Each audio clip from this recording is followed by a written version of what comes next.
Hello everyone, I'm your professor for today and I welcome all of you to my class. Don't forget, I am also a lawyer, not a lawyer, but a lawyer. Okay, impersonation is a crime, so I don't want to go to prison or be fined for anything. Today, it's another video under the law gist and I'm Quarten Scott. If you are new on this channel, make sure you hit the subscribe button and turn on your notifications so when I drop a new video, you'll be the first person to watch. And if you are old here, thank you very much. I hope we all learned something from this video today. This video is going to be about rape. Yes, rape. Probably you know rape is a crime, but you didn't know some things about rape, or you didn't know what actually is a rape. Well, what you thought of was just forcing someone, but there are more to it. So without wasting much time, just grab your coffee or your drink or whatever and sit down and let's educate ourselves.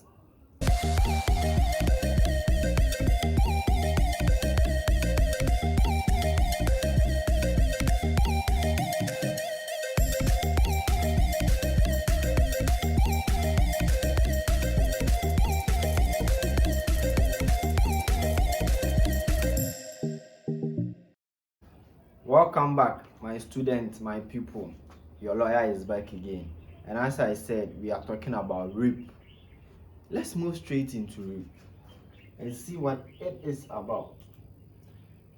This is what I prepared under rape. Actually, the reference is from the Criminal Offence Act 29. You can read, it's about the crimes, criminal offenses. And I took just one part of it, which is the rape. The rape is under the section 97, which is captioned rape. Let's see what the Criminal Offence Act talk about. Whoever commits rape shall be guilty of a first-degree felony and shall be liable on conviction to imprisonment for a term of not less than 5 years and not more than 25 years. So this means there's no fine. There won't be any bail for you. You are going to be in prison for not less than 5 years. That is when you meet a lawyer a judge. I'm not sure you will even find a judge who will give you 5 years. Maximum 25 years. You have wasted your life. First degree felony, if you never understood this, can also be punishable by life imprisonment in rape cases. You get it? NB, notez bien. Take this very serious. First degree felonies can also be punishable by life imprisonment in rape cases. Now, we have said that if you rape someone, you go to prison for not less than 5 years and not more than 25 years. What is the rape you are talking about?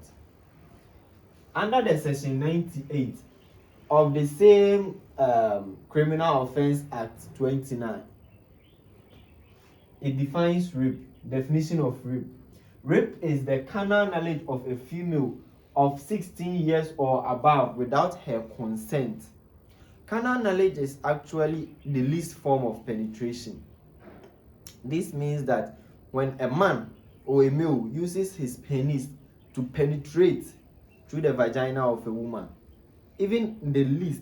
So the people have been saying, oh, let me use just the tip of it. It is rape. You are having a carnal knowledge for that female. So it is rape if the female doesn't consent to it. So the underlying word here is consent. In other words, agree. Now,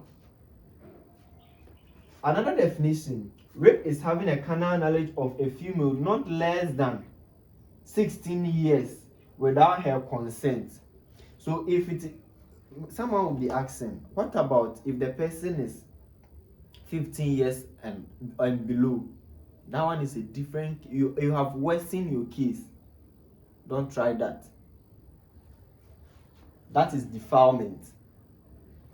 In other words, of not less than 16 years without her consent. This implies that as long as the person is 16 years or above, you can have sexual intercourse with her by her express or implied consent. Don't be too happy about this statement. Yes, if she is 16 years and above, you can have intercourse provided she gives you her consent. She is willing to do it. She is willing to do it. Note this. In Ghana, the offense of rape is gender specific. Gender specific in that a male is always the one responsible for rape. Females cannot rape males. If you go to the police station to report that a female has raped you, come on. I was discussing this with someone and the person was like, he won't even go and report. He will ask for more. That was just by the way. But males cannot report, or woman cannot be raped, cannot be charged for raping a man. Do you get it? So it is gender specific. We the men, we are the ones who have the pistol, and then we are the ones who are stronger than the woman. That is what the law is saying. So it is gender specific. Now, let me go back to this place. You guys, most of you will be happy hearing this. This implies that as long as the person is 16 years or above, you can have an intercourse with her. Yes, if she agrees or if she consents to the act. Now, let's look at what consent is about. In the same Criminal Act 29, under section 14, it describes or it talks about what consent is about. Let's go through a few.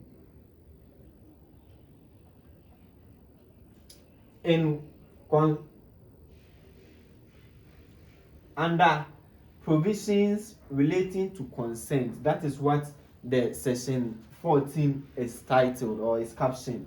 Let's go through.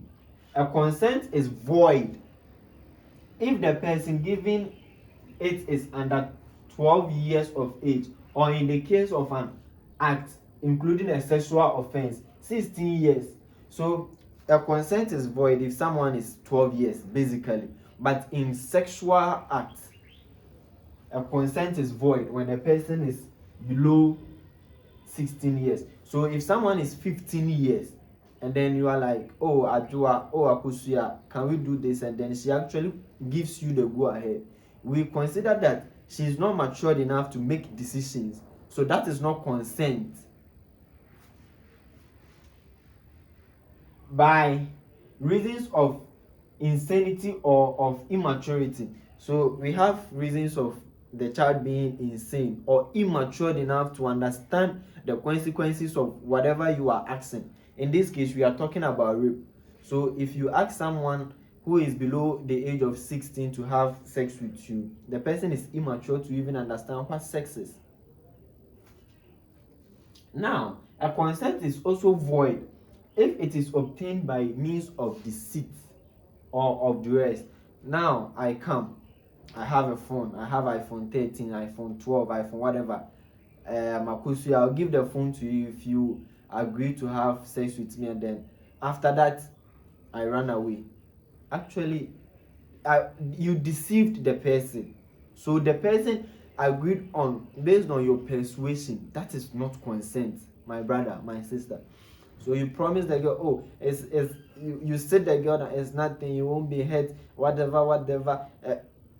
You are deceiving the person, and then it is not consent. So it is rape. Stop raping girls. You hear me?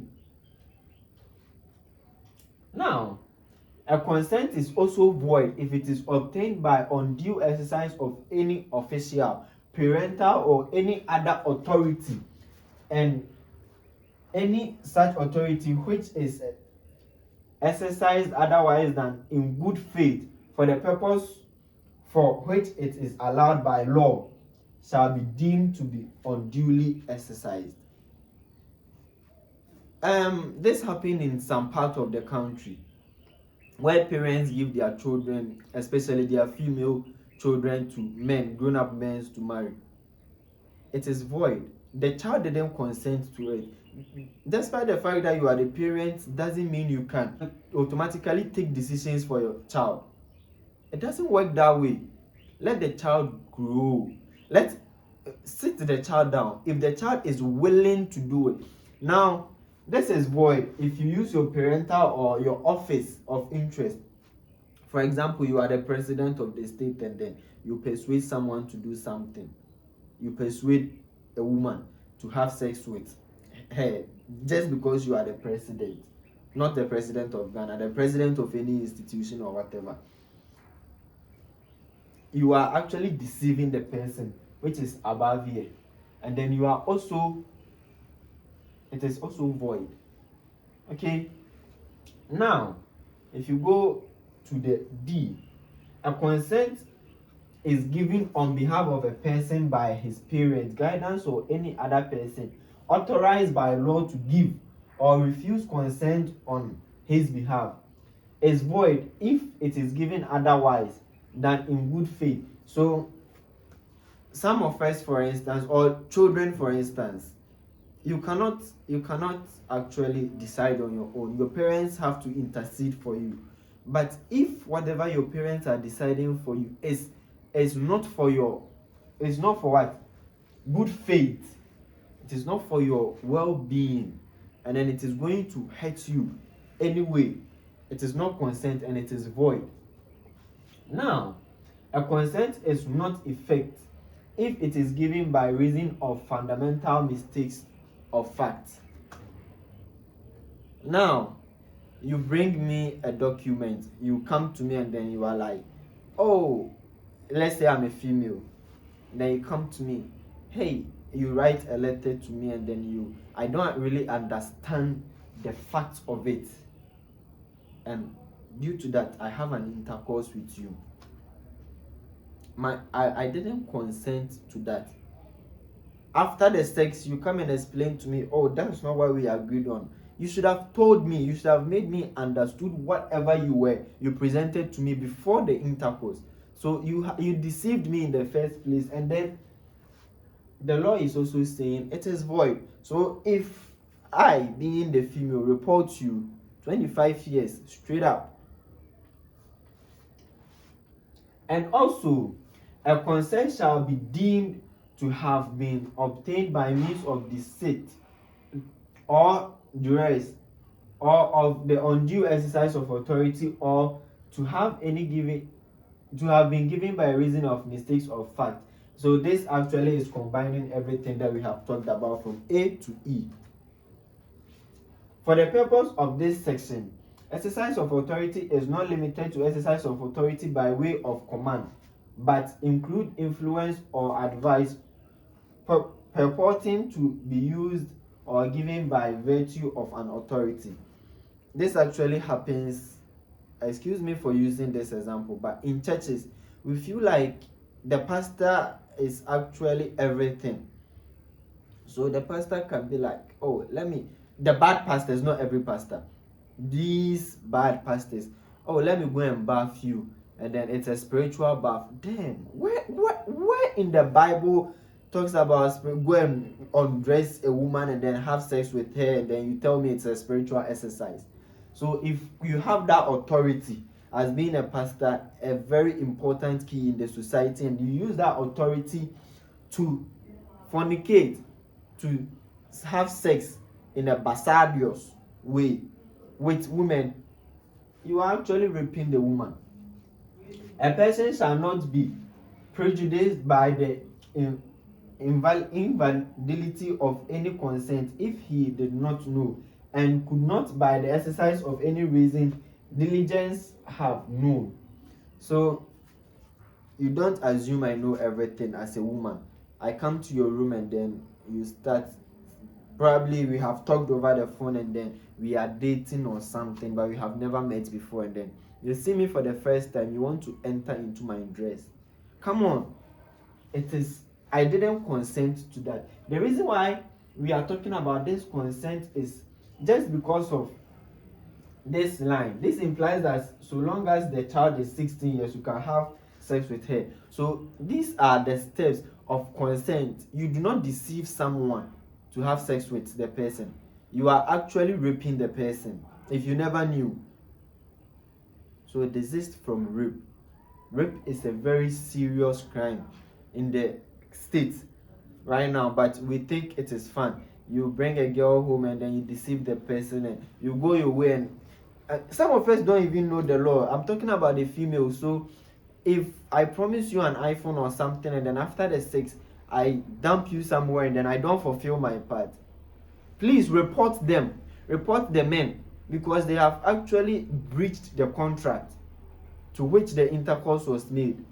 So it is a rape.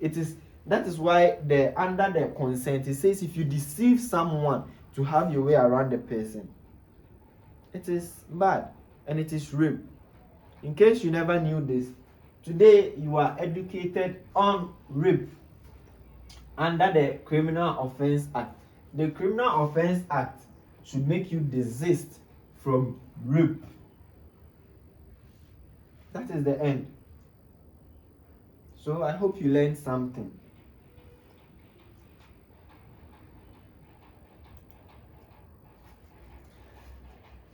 Thank you very much for watching this video to the end and being educated. As I began with, my name is Lawyer Quarton Scott for this particular segment.